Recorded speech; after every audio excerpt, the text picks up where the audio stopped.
Hello student, स्वागत है आप लोगों का आराध्या इंस्टीट्यूट में। पिछले वीडियो में हम लोग सारा बेसिक फार्मूला कंप्लीट कर चुके हैं और अब हम लोग एक्सरसाइज देखने जा रहे हैं। तो ये एनसीईआरटी का प्रश्नावली 8.1 को देखने जा रहे हैं। इसका पहला क्वेश्चन बोल रहा है कि एक त्रिभुज है ABC, उसमें एंगल बी जो है वो समकोण है। क्या बोल रहा है? त्रिभुज ABC में जिसका कोण बी समकोण है, ए बी इक्वल 24 सेंटीमीटर और बी सी इक्वल 7 सेंटीमीटर है। तो बोल रहा है कि निम्नलिखित का मान ज्ञात कीजिए। किसका किसका? साइन ए का, कॉस ए का, और दूसरा में बोल रहा है साइन सी का और कॉस सी का। तो हम लोग सबसे पहले एक समकोण त्रिभुज बना लेते हैं, ठीक है। तो यहीं पर एक बना लेते हैं समकोण त्रिभुज। समकोण त्रिभुज उसको बोलते हैं जिसका कम से कम एक कोण 90 डिग्री का होना चाहिए। तो बना लिए। इसका नाम भी दे देते हैं ABC, लेकिन नाम देते समय थोड़ा सा ध्यान रखना है कि इसका जो ये वाला हम लोग 90 डिग्री का लिए हैं, ये B होना चाहिए। B समकोण है, कोण B समकोण है, तो ये जो समकोण है ये B होना चाहिए। बाकी ये A लीजिए या ये A लीजिए, उससे मतलब नहीं है। तो हम यहाँ पर A दे देते हैं, यहाँ B दे दिए हैं, यहाँ C, ABC हमारा एक त्रिभुज मिल गया, समकोण त्रिभुज। अब इसमें जो जो दिया है उसको लिख लेते हैं। AB इक्वल टू 24 सेंटीमीटर, तो AB इक्वल टू कितना? 24 सेंटीमीटर लिख लेते हैं, हो गया। और BC इक्वल टू 7 सेंटीमीटर दिया हुआ है, तो इसको भी हम BC इक्वल टू 7 सेंटीमीटर लिख लेते हैं। ये BC है 7 सेंटीमीटर। अब साइन ए के लिए हमें क्या चाहिए? तो हम लोग पहले से फार्मूला को पढ़ चुके हैं कि साइन थीटा का फार्मूला क्या होता है। तो साइन थीटा का हम लोग फार्मूला पढ़े थे लंब बटा कर्ण। क्या पढ़े थे? लंब बटा कर्ण, ये पढ़े थे। तो लंब बटा कर्ण हम लोग ये पढ़े, और इसमें हम लोग जानते हैं कि 90 डिग्री के सामने वाला जो साइड होता है वो कर्ण होता है। ये इसके सामने वाला ये कर्ण होता है। तो कर्ण तो हमारा दिया नहीं है, जो कि इसमें ज़रूरत पड़ेगा। तो सबसे पहले हम लोग कर्ण निकाल लेते हैं, ठीक है। तो कर्ण निकालने के लिए एक फार्मूला होता है, आप लोगों को भी पता होगा, कर्ण स्क्वायर इक्वल टू लंब स्क्वायर प्लस आधार स्क्वायर, ये फार्मूला होता है। तो कर्ण तो दिया नहीं है, तो कर्ण क्या है? AC है, तो AC ही हम लिख देते हैं। AC कर्ण लिख दिए, और स्क्वायर है तो यहाँ पर स्क्वायर, ये लंब स्क्वायर। तो लंब इसमें ये AB है, कौन सा? AB, ठीक है। तो AB का स्क्वायर और प्लस आधार ले लेते हैं BC का स्क्वायर, ठीक है। तो ये AC कितना दिया हुआ है? नहीं दिया हुआ है, यही हमें निकालना है। तो AC square equal to AB कितना है? AB 24 सेंटीमीटर, 24 सेंटीमीटर है, 24 का स्क्वायर, ठीक है। और प्लस BC है 7 सेंटीमीटर, तो 7 का स्क्वायर। ये AC square same to same मैं अभी लिख दे रहा हूँ। और ये 24 का स्क्वायर कितना होता है? 576, तो ये 576, और ये प्लस सेम टू सेम। और ये 7 का स्क्वायर 49, 49 होता है, तो ये 49। अब ये AC square same to same, 576 में 49 को ऐड करते हैं, तो 9 6 15, एक हाथ में कैरी, 7 और 4 7 4 11, और एक 12, और 5 यहाँ कुछ नहीं है, तो 5 1 6, 625। यहाँ पर स्क्वायर है, स्क्वायर को हम इक्वल के इस साइड ले जाते हैं, तो AC इक्वल टू रूट 625 हो जाएगा। स्क्वायर यहाँ से हटता है तो यहाँ रूट इस साइड आता है, ठीक है। हम लोग 625 का रूट निकालेंगे तो आएगा 25। ये मैं निकाल करके दिखा दे रहा हूँ। 625 का रूट निकालेंगे, इधर जोड़ा लगाते हैं, और ये 2 2 जा 4, 4 आया, इसमें से 2, और ये 2 5 नीचे आ गया, 2 2 ऐड हुआ 4, और सॉरी यहाँ पर 2 है तो यहाँ 2 होगा, और यहाँ पर 5 से ले जाएंगे तो इसे ये मल्टीप्लाई करके यहाँ लिख देते हैं।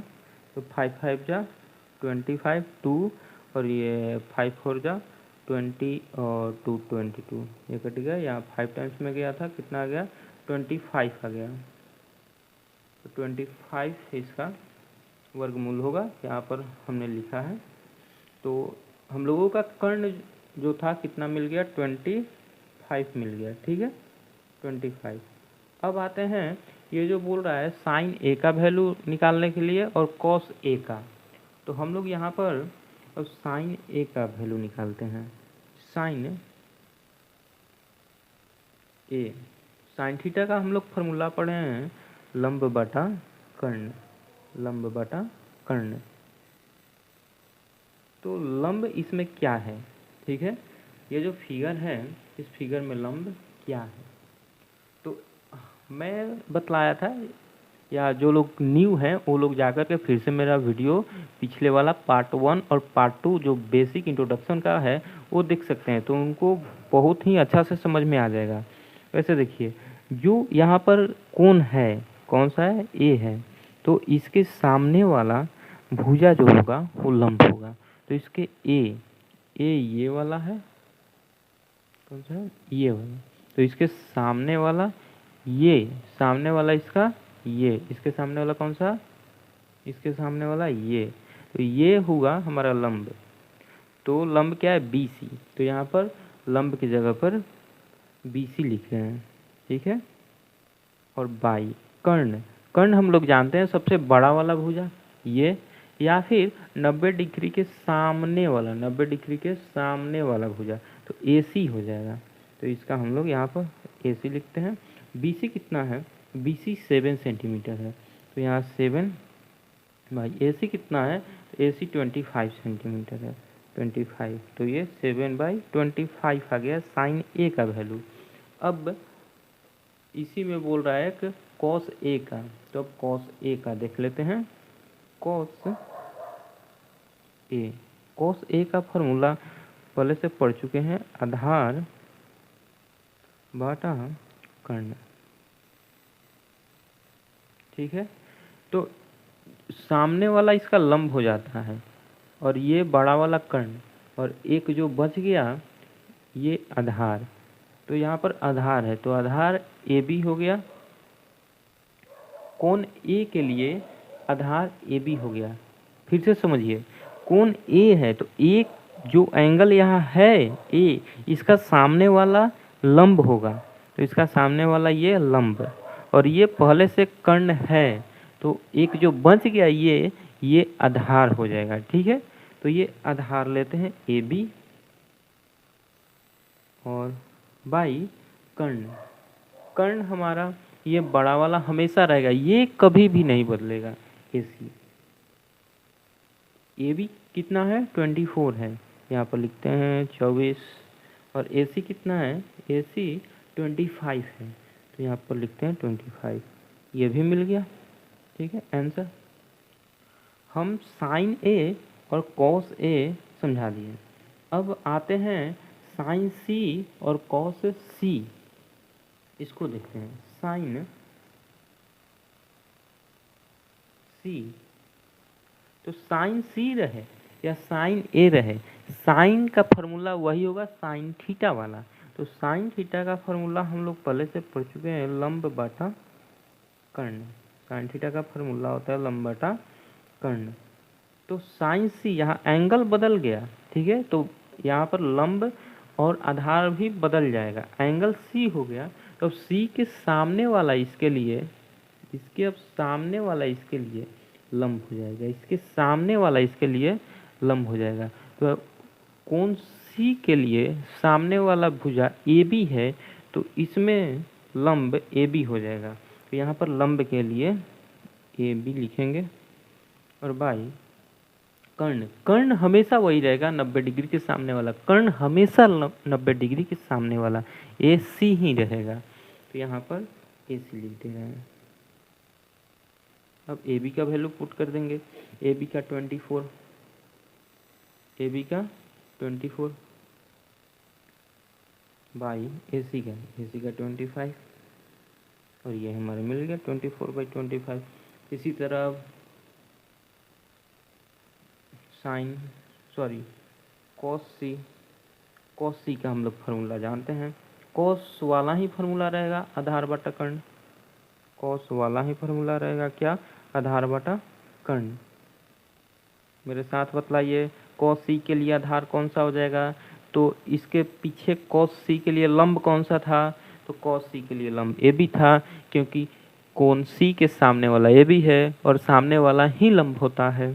तो अब सी के एक ये लंब हो गया, ये कर्ण हो गया, तो सी के लिए आधार कौन सा बचा, बी सी बचा।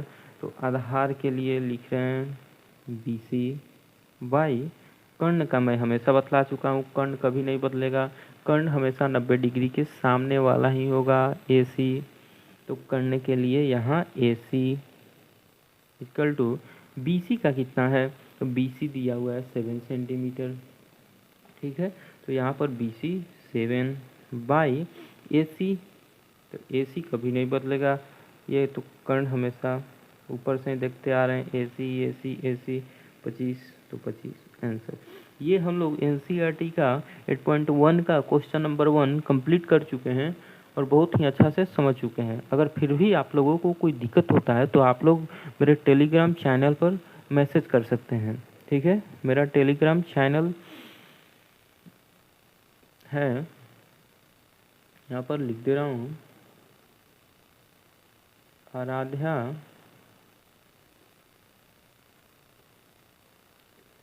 इंस्टीट्यूट बाई तिवारी सर,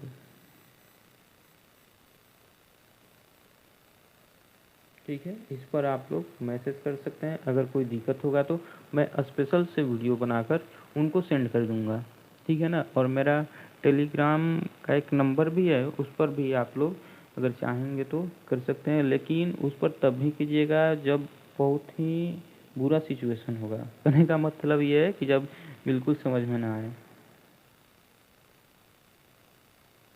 तो ये मेरा टेलीग्राम नंबर है, ठीक है। अब हम लोग चलते हैं क्वेश्चन नंबर 2 की तरफ, और ये क्वेश्चन बोल रहा है कि आकृति 8.13 में tan p minus cot r का मान ज्ञात कीजिए। हमें क्या ज्ञात करना है, tan p minus cot r, लेकिन इसके लिए हमारे पास एक त्रिभुज दिया हुआ है PQR, और इसमें PQ दिया हुआ है 12 सेंटीमीटर और PR दिया हुआ है 13 सेंटीमीटर, ठीक है। तो आइए इसको मैं समझाता हूँ कि इसको कैसे सॉल्व किया जाएगा। तो हम लोगों के पास जो है उसको पहले यहाँ पर लिख लेते हैं। PQ है 12 सेंटीमीटर, तो लिख लेते हैं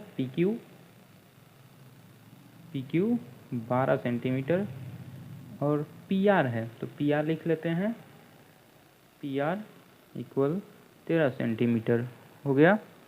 अब एक नहीं है हमारे पास QR, तो इसको भी हम लोग यहाँ पर पहले निकाल लेते हैं, ठीक है। QR को भी पहले हम लोग निकाल लेते हैं।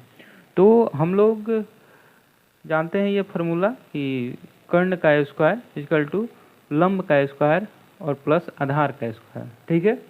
तो या फिर ये भी ऐसा बोल सकते हैं कि सबसे बड़ा वाला साइड का स्क्वायर इक्वल ये दो छोटा वाला जो साइड है इसका स्क्वायर का सम, ठीक है। तो सबसे बड़ा वाला मीन्स कर्ण का स्क्वायर, PR का स्क्वायर लिखते हैं, PR का स्क्वायर इक्वल दो छोटा वाला का स्क्वायर का सम, PQ का स्क्वायर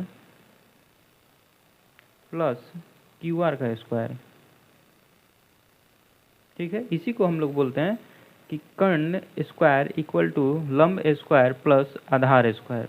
अब ये आता कहाँ से है, तो ये आता है पाइथागोरस थ्योरम से। कहाँ से?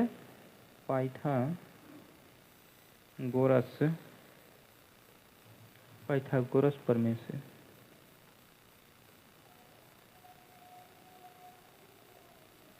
ठीक है, अब हमारे पास पी आर दिया हुआ है 13 सेंटीमीटर, तो हम पी आर के जगह पर यहाँ 13 लिख देंगे, और पी आर का स्क्वायर है तो 13 का स्क्वायर कर देंगे, इक्वल पी क्यू भी दिया हुआ है यहाँ पर 12 सेंटीमीटर, तो हम पी क्यू भी यहाँ पर लिख देंगे 12 सेंटीमीटर, और स्क्वायर है तो यहाँ पर हम स्क्वायर डाल देंगे। और इसके बाद क्यू आर हमारे पास नहीं है, क्यू आर हमें निकालना है कि ये कितना होगा, तो ये निकालना है। तो क्यू आर इसलिए निकाल रहे हैं हम लोग क्योंकि हम लोगों को इसका वैल्यू फाइंड करने में tan p minus cot r का वैल्यू फाइंड करने में हम लोगों को ज़रूरत पड़ेगा। तो पी आर का स्क्वायर ऐसे ही छोड़ देते हैं अभी, और इसका हम लोग स्क्वायर जितना होता है लिखते हैं। तो 13 का स्क्वायर कितना होता है? 169 169, और 12 का स्क्वायर 144, और क्यू आर का स्क्वायर सेम टू सेम फिलहाल यहाँ पर कॉपी करते हैं। ये 144 को इक्वल के अदर साइड ले जाते हैं, तो पहले से 169 है उसको इधर लाएंगे तो माइनस में आएगा, क्योंकि यहाँ पर इसका साइन प्लस छुपा हुआ है, तो इक्वल के अदर साइड जाएगा तो यह माइनस में, माइनस 144 इक्वल, ये सेम टू सेम इधर अभी है क्यू आर का स्क्वायर। अब इसको हम घटाएंगे, अगर इसको घटाते हैं 169 में से 144, तो 9 में से 4 गया, तो 9 में से 4 जाएगा 5, 6 में से 4 2, और 1 में से 1 कुछ भी नहीं, इक्वल क्यू आर का स्क्वायर। ठीक है, इधर से अगर स्क्वायर हटता है तो इधर रूट आता है, तो लिख सकते हैं √25 इक्वल टू क्यू आर। अब √25 ये 5 होता है, ये 5 कैसे होता है यहाँ पर मैं आप लोगों को बतला रहा हूँ। √25 है, ठीक है, इसका हम लोग प्राइम फैक्टराइजेशन मेथड से भी निकाल सकते हैं या फिर डिवाइड मेथड से भी। तो इसका वर्गमूल कितना होगा, तो ये 5 से डिवाइड होगा 5 टाइम्स में। ठीक है, तो ये 2 5 आया, तो इसको लिख सकते हैं √5 मल्टीप्लाई 5 25 को, क्योंकि यहाँ पर 5 और 5 आया है। अब जो भी अंडर रूट में 2 रहता है तो 2 पर 1 हम लोगों को मिलता है, तो 1 आएगा बाहर 5, तो इसका कितना आया 25 का वर्गमूल 5, इसलिए 25 का 5 हो जाएगा। तो क्यू आर हमें मिल गया, इसको ऐसे भी लिख सकते हैं क्यू आर इक्वल टू 5। ये सारा सेंटीमीटर में था, इसलिए यहाँ भी ये भी हो जाएगा सेंटीमीटर में। अब इसके आगे हम लोग बढ़ते हैं और देखते हैं tan p minus cot r। ठीक है, तो tan p, तो tan का फॉर्मूला क्या होता है हम लोग पहले पढ़ चुके हैं। tan का फॉर्मूला लंब बटा आधार।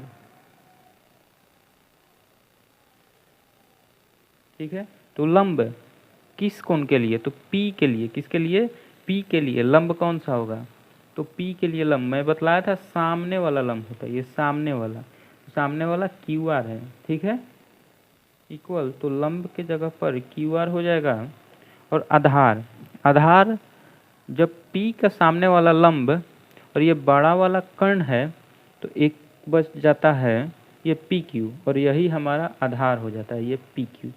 ठीक है, ऐसे भी आप बोल सकते हैं कि जो हम कोण लेते हैं उससे सटा हुआ ये जो साइड है कर्ण को छोड़कर ये सटा हुआ आधार, और ये सामने वाला इसका लंब, तो सामने वाला लंब के जगह पर लिख दिए हैं QR, और इसके सटा हुआ ये PQ, ये आधार हो गया जो सटा हुआ है इस कोण से, जो कोण नहीं है उससे सटा हुआ जो है वो आधार, तो ये PQ, तो ये आधार के जगह पर PQ। ठीक है, क्यू आर यहाँ दिया नहीं था, लेकिन हम लोग यहाँ फाइंड कर लिए हैं क्यू आर 5 सेंटीमीटर फाइंड किए हैं, तो क्यू आर के जगह पर 5 लिख रहे हैं बाई पी क्यू हमारा यहाँ पर 12 सेंटीमीटर, तो 12, ठीक है। tan p मिल गया। अब निकाल ले रहे हैं पहले cot r, ठीक है, cot r निकाल ले रहे हैं। तो cot का फॉर्मूला हम लोग जानते हैं आधार बटा लंब, आधार बटा लंब, फॉर्मूला एकदम याद कर लेना है बहुत ही अच्छा से। और ये आधार cot r के लिए आधार कौन सा होगा, तो r है, मैं बतला चुका हूँ। सामने वाला लंब होता है, जो भी कोण ले रहे हैं, अगर r ले रहे हैं तो r के सामने वाला लंब, और इस कोण से जो सटा हुआ है भुजा वो आधार, तो आधार इससे सटा हुआ ये वाला क्यू आर हम लोग यहाँ निकाले हैं 5 सेंटीमीटर, 5 बट्टा ये लंब आर के सामने वाला 12 है, यहाँ 12, 5 बटा 12, tan p भी हमारा मिल गया 5 बटा 12, cot r भी मिल गया। तो अब ये हम निकाल सकते हैं, ठीक है। अब हम निकाल सकते हैं क्या, tan p minus cot r, value put कर देते हैं। tan p का वैल्यू कितना आया है 5 बटा 12 माइनस cot r 5 बटा 12, 5 बटा 12 में से अगर 5 बटा 12 हम घटा दें तो हमारा 0 आ जाएगा, 0, तो इसका आंसर हो गया 0। मैं उम्मीद करता हूँ कि आप लोगों को बहुत अच्छा से समझ में आया होगा, और अगर समझ में नहीं आता है तो मेरे टेलीग्राम चैनल पर आप लोग मैसेज कर सकते हैं। मैं आप लोगों को के लिए पर्सनल जो भी लोग मैसेज करेंगे उनके लिए वीडियो बनाकर आपके टेलीग्राम पर सेंड कर दूंगा, जिससे बहुत अच्छा से आप समझ जाएंगे। और इन सारे क्वेश्चन का पीडीएफ जो भी हम लोग अभी पढ़ रहे हैं सबका पीडीएफ मेरे टेलीग्राम चैनल पर मिलता है। अब हम लोग नेक्स्ट क्वेश्चन 3 नंबर देखने जा रहे हैं, और ये क्वेश्चन बोल रहा है कि यदि साइन ए इक्वल 3/4 है तो कॉस ए और tan ए का मान परिकलित कीजिए। साइन ए का वैल्यू दे दिया है 3/4, और कॉस ए तथा tan ए का वैल्यू हम लोगों से पूछ रहा है, और बोल रहा है कि मान परिकलित कीजिए। तो परिकलित कीजिए का मतलब वही होता है कि निकालिए, ठीक है। तो आइए सबसे पहले जो दिया है उसको हम लोग लिखते हैं। दिया हुआ है साइन ए इक्वल 3/4। अब हम लोग जानते हैं कि साइन का फॉर्मूला क्या होता है। साइन का फॉर्मूला होता है लंब बटा कर्ण, लंब बटा कर्ण। तो लंब बटा कर्ण साइन का फॉर्मूला होता है, तो लिख सकते हैं इक्वल लंब बटा कर्ण। लंब क्या हो गया 3 हो गया, कर्ण क्या हो गया तो 4 हो गया, ठीक है। तो यहाँ पर लिख ले रहे हैं, या फिर एक यहाँ पर फिगर बना दे रहे हैं, ठीक है। फिगर दिया नहीं है बुक में, मैं ऐसे ही समझाने के लिए बना दे रहा हूँ। ए बी सी, एक एंगल इसमें तो समकोण होना ही चाहिए। तो लंब 3, तो एंगल ए के लिए, एंगल ए है ना, तो ए के लिए लंब सामने वाला ये हो जाएगा 3, और कर्ण सबसे बड़ा वाला होता है, बड़ा वाला ये है, क्योंकि 90 डिग्री के सामने वाला बड़ा वाला होता है, ये 4 हो जाएगा। तो एक नहीं दिया हुआ ए बी, ये लंब हो गया, और ये कर्ण हो गया, ये आधार नहीं दिया हुआ है। तो इसको निकाल लेते हैं पहले हम लोग जानते हैं फॉर्मूला कि सबसे बड़ा वाला का जो स्क्वायर होता है वो अदर दो जो भुजा है उसका स्क्वायर का सम का इक्वल होता है, मीन्स इसका स्क्वायर का जोड़ का इक्वल होता है। तो ए बी का स्क्वायर और प्लस बी सी का स्क्वायर, ए बी का स्क्वायर और प्लस बी सी का स्क्वायर, ये आता कहाँ से है, तो ये आता है पाइथागोरस प्रमेय से। तो लिख देंगे Pythagoras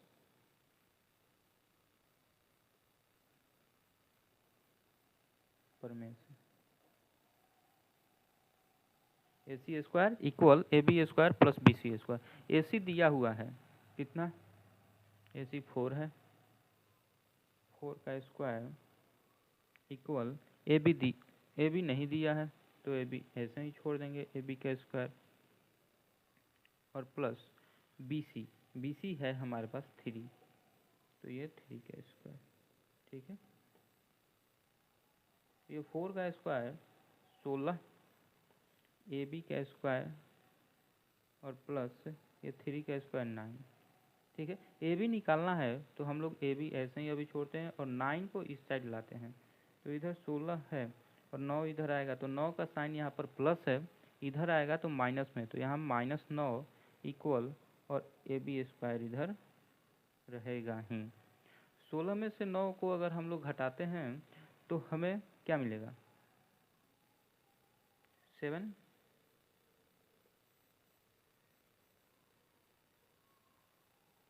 equal A B square. ठीक है, इधर से अगर स्क्वायर हटता है तो उधर रूट होता है, तो इधर √7 इक्वल ए बी। यहाँ पर या तो इम्प्लाइज डेट का आप साइन दीजिए और नहीं तो और लिखिए, क्या लिखना है, और नहीं तो इम्प्लाइज डेट।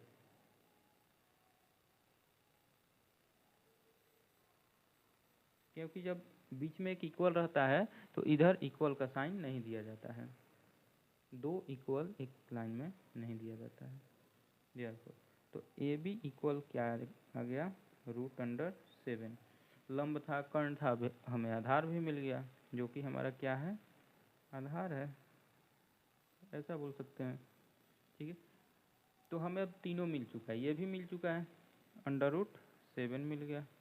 ठीक है, अब आते हैं cos A और tan A का वैल्यू निकालने के लिए, क्योंकि तीनों साइड हम लोग निकाल चुके हैं, तीनों भुजाएं निकाल चुके हैं। तो पहले cos A निकालते हैं, cos A का फॉर्मूला जानते हैं हम लोग, आधार बटा कर्ण,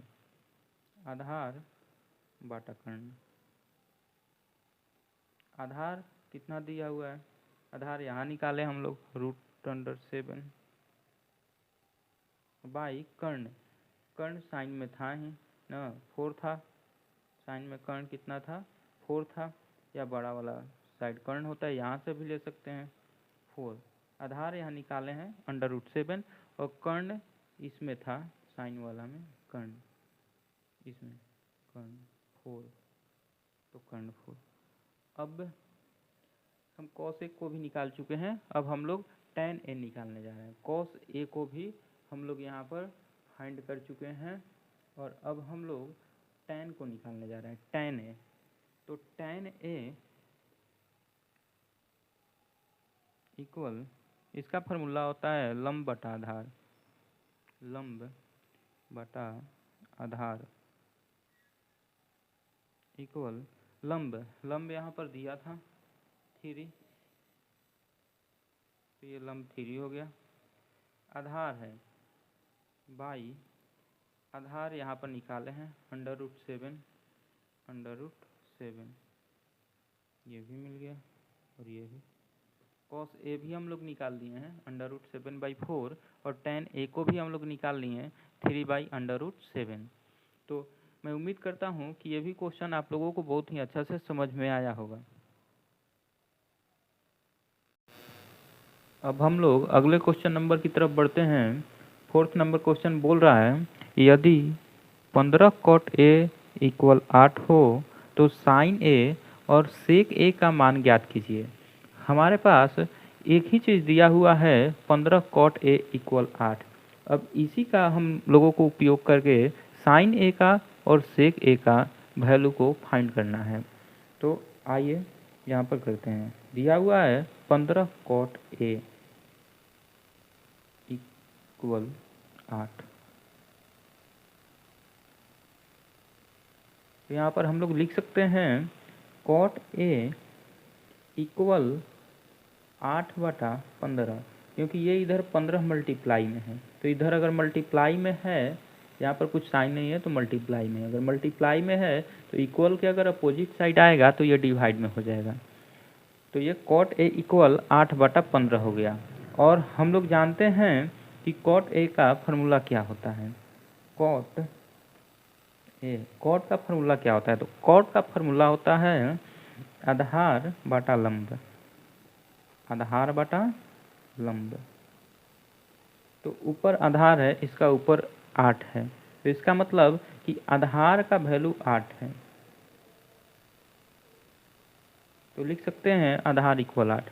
इसके नीचे हर में लंब है और इसके हर में 15 है, इसका मतलब कि लंब इक्वल 15 है। तो लिख देंगे लंब इक्वल 15। आधार दिया हुआ है, लंब दिया हुआ है, ठीक है। तो हम लोगों के पास कर्ण नहीं है, तो यहाँ पर कर्ण निकाल लेते हैं, कर्ण। तो कर्ण निकालने का फॉर्मूला हम लोग जानते हैं, कर्ण स्क्वायर इक्वल लंब स्क्वायर प्लस आधार स्क्वायर, लंब स्क्वायर प्लस आधार स्क्वायर। यह आता कहाँ से है? तो यह पाइथागोरस थ्योरम से आता है। तो लिख देंगे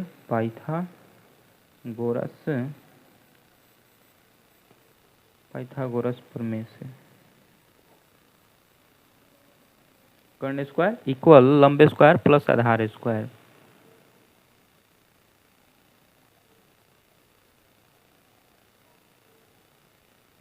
अब इसके हम लोग आगे बढ़ते हैं और कर्ण का वैल्यू को पुट करते हैं। कर्ण का वैल्यू नहीं दिया हुआ है, यही फाइंड करना है। आधार दिया हुआ है, लंब दिया हुआ है, तो लंब 15 दिया हुआ है, 15 का स्क्वायर प्लस आधार का स्क्वायर, आधार 8 है, 8 का स्क्वायर। 15 का स्क्वायर 225 होता है। अगर नहीं याद है तो आप लोग भी याद कर लीजिएगा। 15 का स्क्वायर है, स्क्वायर का मतलब 15 दो बार गुना, दो बार अगर हम 15 का गुना करते हैं तो ये 50 25 की 5, 2 कैरी अभी बच गया, और 5 1 जा 5 और 2 7, 5 1 जा 5, 1 1 जा 1, इसको ऐड कर देते हैं तो 5 7 और 5 12 1, इसमें का कैरी और 1 और 1 225। अगर ये मल्टीप्लाई करते हैं 15 का स्क्वायर आता है 225। तो यहाँ पर 15 का स्क्वायर 225 में लिखा हुआ हूँ। अब इसके बाद 8 का स्क्वायर, तो 8 को दो बार अगर हम गुना करेंगे तो 8 8 64। अब इस दोनों को हम लोग प्लस कर देते हैं, जोड़ देते हैं, तो 5 4 9, 2 6 8 और 2 यहाँ। अब ये 289 यहाँ पर है कर्ण स्क्वायर, मतलब कि ये कर्ण स्क्वायर का वैल्यू आया 289। तो इधर से अगर स्क्वायर हम लोग हटाएंगे तो उधर रूट आएगा। तो लिख सकते हैं कर्ण इक्वल अंडर रूट, स्क्वायर हटाएं इधर से तो इधर रूट आएगा, अंडर रूट 289। तो कर्ण का वैल्यू मिल जाएगा 17। ये 17 का होता है, क्योंकि इसको अगर हम फैक्टराइज करेंगे तो ये 17 गुना 17 आएगा। तो 2 पर से 1 फ्री मिलता है अंडर रूट से बाहर, तो 17 आ जाता है हमारा कर्ण, ठीक है, 17 आ जाता है। या तो आप फैक्टराइज करके निकाल सकते हैं या फिर आप वर्गमूल से भी निकाल सकते हैं। अब इसके हम लोग आगे चलते हैं और ये साइन ए का वैल्यू हम लोग निकालते हैं, क्योंकि हमारे पास आधार भी मिल गया, लंब भी मिल गया, और यहाँ पर अभी अभी हम लोग कर्ण का वैल्यू भी पता कर लिए। तो अब साइन ए का वैल्यू, तो साइन ए, साइन का फॉर्मूला हम लोग जानते हैं, लंब बटा कर्ण होता है। तो लंब, हमारे पास लंब है 15, तो यहाँ पर 15 बाई कर्ण नीचे है, तो कर्ण यहाँ पर अभी अभी हम लोग फाइंड किए हैं 17, तो यहाँ पर कर्ण की जगह पर 17, साइन ए मिल गया 15 बटा 17। अब इसके बाद सेक ए, सेक ए, सेक का भी फार्मूला हम लोग जानते हैं, कर्ण बटा आधार, कर्ण बटा आधार इक्वल कर्ण, कर्ण का वैल्यू 17 है बटा आधार, आधार का वैल्यू 8 है, तो 8 आंसर हो गया। आप लोग ये शायद सोच रहे होंगे कि इसमें मैं फिगर क्यों नहीं बनाया। फिगर इसलिए नहीं बनाया क्योंकि आप लोग देख रहे हैं कि सब में कोण ए ही है, इसमें भी है, इसमें भी है, इसमें भी है, ये ए के रेशियो में ही दिया हुआ है, ए के रेशियो में ही दिया हुआ है, इसलिए सबके लिए आधार सेम, लंब सेम हो जाएगा। कर्ण तो सबके लिए हमेशा सेम रहता ही है। अगर एंगल बदलता है, अगर कोण बदल जाता है, यहाँ ए है यहाँ बी हो जाता है, तब हमारा लंब और आधार बदल सकता था। लेकिन अगर यहाँ पर कोण ए है, यहाँ भी कोण ए है, यहाँ भी कोण ए है, तो सबके लिए तो हमें कोण ए के लिए ही लंब चाहिए। तो कोण ए के लिए जो इसमें लंब होगा वही लंब इसमें भी होगा, वही लंब इसमें भी होगा, और वही आधार भी सब में सेम होगा। इसलिए मैं यहाँ पर फिगर नहीं बनाया। ऐसे आप लोगों का अगर मन हो तो आप लोग फिगर भी बना सकते हैं, लेकिन सब में सेम ही होगा। मैं उम्मीद करता हूँ कि समझ में आया होगा। इसका पीडीएफ मेरे टेलीग्राम चैनल पर मिलेगा। मैं अपना टेलीग्राम चैनल का लिंक डिस्क्रिप्शन बॉक्स में डाल दूँगा, और रोज़ इसी टाइम पर आप लोग आ सकते हैं और एकदम बिल्कुल फ्री में जीरो से बहुत ही अच्छा तरीक़ा से स्टडी कर सकते हैं। अब हम लोग अगले क्वेश्चन नंबर की तरफ बढ़ते हैं। 4th नंबर क्वेश्चन बोल रहा है, यदि 15 cot A = 8 हो तो sin A और sec A का मान ज्ञात कीजिए। हमारे पास एक ही चीज़ दिया हुआ है, 15 cot A = 8। अब इसी का हम लोगों को उपयोग करके sin A का और sec A का वैल्यू को फाइंड करना है। तो आइए यहाँ पर करते हैं। दिया हुआ है 15 cot A = 8। तो यहाँ पर हम लोग लिख सकते हैं cot A = 8/15, क्योंकि ये इधर 15 मल्टीप्लाई में है। तो इधर अगर मल्टीप्लाई में है, यहाँ पर कुछ साइन नहीं है तो मल्टीप्लाई में, अगर मल्टीप्लाई में है तो इक्वल के अगर अपोजिट साइड आएगा तो ये डिवाइड में हो जाएगा। तो ये cot A = 8/15 हो गया। और हम लोग जानते हैं कि cot A का फार्मूला क्या होता है। cot का फार्मूला क्या होता है? तो cot का फार्मूला होता है आधार बटा लंब, आधार बटा लंब। तो ऊपर आधार है, इसका ऊपर 8 है, तो इसका मतलब कि आधार का वैल्यू 8 है। तो लिख सकते हैं आधार = 8। इसके नीचे हर में लंब है और इसके हर में 15 है, इसका मतलब कि लंब = 15 है। तो लिख देंगे लंब = 15। आधार दिया हुआ है, लंब दिया हुआ है, ठीक है। तो हम लोगों के पास कर्ण नहीं है, तो यहाँ पर कर्ण निकाल लेते हैं, कर्ण। तो कर्ण निकालने का फॉर्मूला हम लोग जानते हैं, कर्ण स्क्वायर इक्वल लंब स्क्वायर प्लस आधार स्क्वायर, लंब स्क्वायर प्लस आधार स्क्वायर। यह आता कहाँ से है? तो यह पाइथागोरस थ्योरम से आता है। तो लिख देंगे पाइथागोरस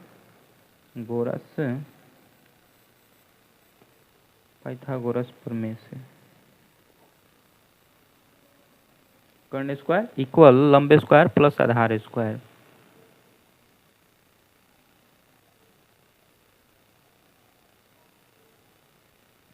अब इसके हम लोग आगे बढ़ते हैं और कर्ण का वैल्यू को पुट करते हैं। कर्ण का वैल्यू नहीं दिया हुआ है, यही फाइंड करना है। आधार दिया हुआ है और लंब दिया हुआ है, तो लंब 15 दिया हुआ है, 15 का स्क्वायर प्लस आधार का स्क्वायर, आधार 8 है, 8 का स्क्वायर। 15 का स्क्वायर 225 होता है। अगर नहीं याद है तो आप लोग भी याद कर लीजिएगा। 15 का स्क्वायर है, स्क्वायर का मतलब 15 2 बार गुना, 2 बार अगर हम 15 का गुना करते हैं तो ये 50 25 की 5, 2 कैरी अभी बच गया, और 5 1 जा 5 और 2 7, 5 1 जा 5, 1 1 जा 1, इसको ऐड कर देते हैं तो 5 7 और 5 12 1, इसमें का कैरी और 1 और 1 225। अगर ये मल्टीप्लाई करते हैं 15 का स्क्वायर आता है 225। तो यहाँ पर 15 का स्क्वायर 225 में लिखा हुआ हूँ। अब इसके बाद 8 का स्क्वायर, तो 8 को 2 बार अगर हम गुना करेंगे तो 8 8 64। अब इस दोनों को हम लोग प्लस कर देते हैं, जोड़ देते हैं, तो 5 4 9 2 6 8 और 2 यहाँ। अब ये 289 यहाँ पर है कर्ण स्क्वायर, मतलब कि ये कर्ण स्क्वायर का वैल्यू आया 289। तो इधर से अगर स्क्वायर हम लोग हटाएंगे तो उधर रूट आएगा, तो लिख सकते हैं कर्ण इक्वल अंडर रूट, स्क्वायर हटाएं इधर से तो इधर रूट आएगा, अंडर रूट 289। तो कर्ण का वैल्यू मिल जाएगा 17। ये 17 का होता है, क्योंकि इसको अगर हम फैक्टराइज करेंगे तो ये 17 गुना 17 आएगा। तो 2 पर से 1 फ्री मिलता है अंडर रूट से बाहर, तो 17 आ जाता है हमारा कर्ण। ठीक है, 17 आ जाता है।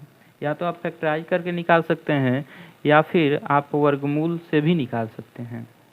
अब इसके हम लोग आगे चलते हैं और ये साइन ए का वैल्यू हम लोग निकालते हैं, क्योंकि हमारे पास आधार भी मिल गया, लंब भी मिल गया, और यहाँ पर अभी अभी हम लोग कर्ण का वैल्यू भी पता कर लिए। तो अब साइन ए का वैल्यू, तो साइन ए, साइन का फॉर्मूला हम लोग जानते हैं लंब बटा कर्ण होता है। तो लंब हमारे पास लंब है 15, तो यहाँ पर 15 बाई कर्ण नीचे है, तो कर्ण यहाँ पर अभी अभी हम लोग फाइंड किए हैं 17, तो यहाँ पर कर्ण की जगह पर 17, साइन ए मिल गया 15 बटा 17। अब इसके बाद सेक ए, सेक ए, सेक का भी फॉर्मूला हम लोग जानते हैं कर्ण बटा आधार, कर्ण बटा आधार इक्वल कर्ण, कर्ण का वैल्यू 17 है बटा आधार, आधार का वैल्यू 8 है, तो 8 आंसर हो गया। आप लोग ये शायद सोच रहे होंगे कि इसमें मैं फिगर क्यों नहीं बनाया। फिगर इसलिए नहीं बनाया क्योंकि आप लोग देख रहे हैं कि सब में कोण ए ही है, इसमें भी है, इसमें भी है, इसमें भी है, ये ए के रेशियो में ही दिया हुआ है, ए के रेशियो में ही दिया हुआ है, इसलिए सबके लिए आधार सेम, लंब सेम हो जाएगा। कर्ण तो सबके लिए हमेशा सेम रहता ही है। अगर एंगल बदलता है, अगर कोण बदल जाता है, यहाँ ए है यहाँ बी हो जाता है, तब हमारा लंब और आधार बदल सकता था। लेकिन अगर यहाँ पर कोण ए है, यहाँ भी कोण ए है, यहाँ भी कोण ए है, तो सबके लिए तो हमें कोण ए के लिए ही लंब चाहिए। तो कोण ए के लिए जो इसमें लंब होगा वही लंब इसमें भी होगा, वही लंब इसमें भी होगा, और वही आधार भी सब में सेम होगा। इसलिए मैं यहाँ पर फिगर नहीं बनाया। ऐसे आप लोगों का अगर मन हो तो आप लोग फिगर भी बना सकते हैं, लेकिन सब में सेम ही होगा। मैं उम्मीद करता हूँ कि समझ में आया होगा। इसका PDF मेरे टेलीग्राम चैनल पर मिलेगा, मैं अपना टेलीग्राम चैनल का लिंक डिस्क्रिप्शन बॉक्स में डाल दूँगा, और रोज़ इसी टाइम पर आप लोग आ सकते हैं और एकदम बिल्कुल फ्री में जीरो से बहुत ही अच्छा तरीक़ा से स्टडी कर सकते हैं। अब हम लोग नेक्स्ट क्वेश्चन की तरफ चलते हैं। ये है क्वेश्चन नंबर 5।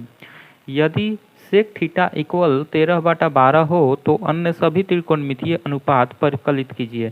परिकलित कीजिए का मैं मतलब बतला चुका हूँ कि निकालिए, बस सिंपल सा निकालिए, यही होता है, इसका अनुपात निकालना है।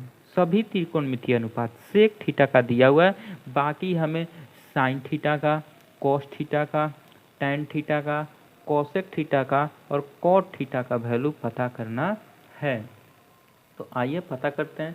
तो सेक थीटा इक्वल 13/15 दिया हुआ है, तो यहाँ पर लिखेंगे सेक थीटा इक्वल 13/12। अब हम लोग जानते हैं कि सेक थीटा का फॉर्मूला क्या होता है। तो सेक थीटा का फॉर्मूला कर्ण बटा आधार होता है, कर्ण बटा आधार।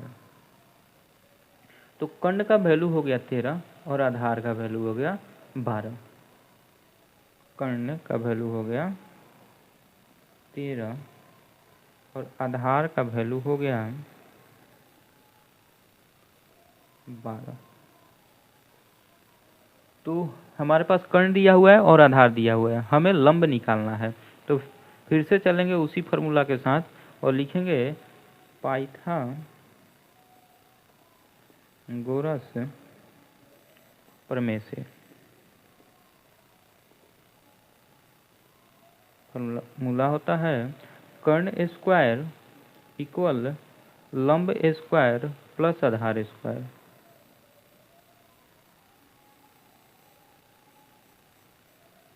कर्ण हमारे पास 13 है तो कर्ण का वैल्यू पुट कर देंगे, 13 का स्क्वायर इक्वल लंब हमारे पास नहीं है, यही निकालना है तो लंब स्क्वायर ऐसे ही छोड़ देंगे।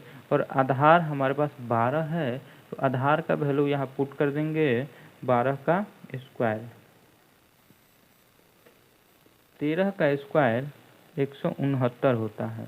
13 को अगर हम 2 बार मल्टीप्लाई करेंगे, स्क्वायर का मतलब 2 बार मल्टीप्लाई, 13 को अगर 2 बार मल्टीप्लाई करेंगे 13 मल्टीप्लाई 13, तो 13 को अगर करते हैं तितरी का 9, 3 एकम 3 और ये 3 एकम 3 और 1 एकम 1, 9 और ये 3 3 6 169, 169 13 का। लंब स्क्वायर ऐसे ही छोड़ते हैं और यहाँ पर 12 का स्क्वायर 144, उसी तरह से 12 को 2 बार मल्टीप्लाई करने पर 144 आता है। लंब निकालना है वैल्यू, इसलिए इस 144 को उधर ले जाते हैं इक्वल के और लंब को इधर ही छोड़ देंगे। तो 169 सेम टू सेम लिखें और 144 को इस साइड लाते हैं तो ये माइनस 144 हो जाएगा, क्योंकि इधर 144 प्लस में है, जब इक्वल के दूसरे साइड जाता है तो यह प्लस का साइन माइनस में बदल जाता है, तो ये माइनस 144 हो जाएगा। और ये लंब का स्क्वायर 169 में से 144 को घटाते हैं, 9 में से 4 गया 5 और 6 में से 4 गया 2, तो 1 में से 1 खत्म हो गया, इक्वल लंब स्क्वायर। स्क्वायर इधर से हटेगा तो इधर रूट आएगा, तो अंडर रूट 25 इक्वल लंब। तो ये अंडर रूट 25 का वैल्यू 5 होगा, क्योंकि इसको हम लिख सकते हैं 5 मल्टीप्लाई 5, तो ये 5 5 जा 25 इक्वल लंब। अब ये रूट के अंदर से 2 पर 1 बाहर आता है तो ये 5 हो जाएगा लंब, लंब हो जाएगा 5, लिख देंगे लंब इक्वल 5, तो लंब हमें मिल गया 5। हमारे पास पहले से कर्ण था, आधार था और अभी अभी हमें लंब भी मिल गया, तो तीनों हमें मिल गया। तो अब हम निकाल सकते हैं कोई भी त्रिकोणमितिक रेशियो, त्रिकोणमितिक अनुपात, त्रिकोणमितीय अनुपात कोई भी निकाल सकते हैं। तो साइन थीटा बोल रहा है कि सभी निकालिए, सभी त्रिकोणमितिक अनुपात, तो साइन थीटा भी निकालेंगे, कॉस थीटा भी निकालेंगे, टेन थीटा भी निकालेंगे, कॉसेक थीटा भी निकालेंगे और कॉट थीटा। एक तो दिया ही है पहले से सेक थीटा। अब हम लोग इसका फॉर्मूला जानते हैं पहले से ही, इसका फॉर्मूला हम लोग देखे थे लाल बटा कक्का, इसको लाल बटा का ये एल से, तो एल से लंब और ये ए से आधार, फिर से एल से लंब और के से कर्ण, तो ये हो जाता है साइन और ये हो जाता है कॉस, साइन का लंब बटा कर्ण, कॉस का आधार बटा कर्ण और ये टेन का लंब बटा आधार, ठीक है। और यही अगर हम लोग उल्टा आ जाते हैं तो कर्ण बटा लंब, यह हो जाता है कॉसेक के लिए, और ये कर्ण बटा आधार ये हो जाता है हमारा सेक के लिए, और ये कॉट ये हो जाता है हमारा कॉट के लिए, आधार बटा लंब, ये उच्चारण पर जाता है लंब लंब, एल एल एल से लंब, इस तरह से। तो आइए साइन का लिखते हैं, तो साइन का लंब बटा कर्ण, तो साइन का हो जाएगा लंब बटा कर्ण और लंब हमारे पास यहाँ पर निकालने के बाद वैल्यू 5 आया है, तो यहाँ पुट कर सकते हैं लंब की जगह पर 5। यहाँ तीनों पहले मैं लिख ले रहा हूँ ताकि आप लोगों को कोई दिक्कत ना हो। लंब निकालने के बाद 5 आया है और आधार पहले से दिया हुआ था 12, कर्ण पहले से दिया हुआ था 13, तो ये 3 हमें वैल्यू मिल गया है। लंब बाटा कर्ण है तो लंब का वैल्यू 5 है और आधार 12 है, ठीक है। तो आधार और कर्ण 13 है, तो यहाँ कर्ण है तो 13, 5/13 ये हो गया। कॉस थीटा का फॉर्मूला होता है आधार बाटा कर्ण। आधार हमारे पास 12 है तो आधार का वैल्यू 12, कर्ण हमारे पास 13 है, यहाँ पर 13, तो कर्ण की जगह पर 13, तो ये 12/13। tan थीटा, tan का होता है लंब बटा आधार, लंब बटा आधार। लंब हमारे पास 5 है, लंब 5 है यहाँ पर, तो लंब 5, आधार हमारे पास यहाँ 12 है, तो 5/12। कॉसेक थीटा का फॉर्मूला होता है कर्ण बटा लंब। कर्ण का यहाँ पर वैल्यू 13 है और लंब 5 है। कॉट थीटा का फॉर्मूला होता है आधार बटा लंब। आधार दिया हुआ है 12, लंब दिया हुआ है 5।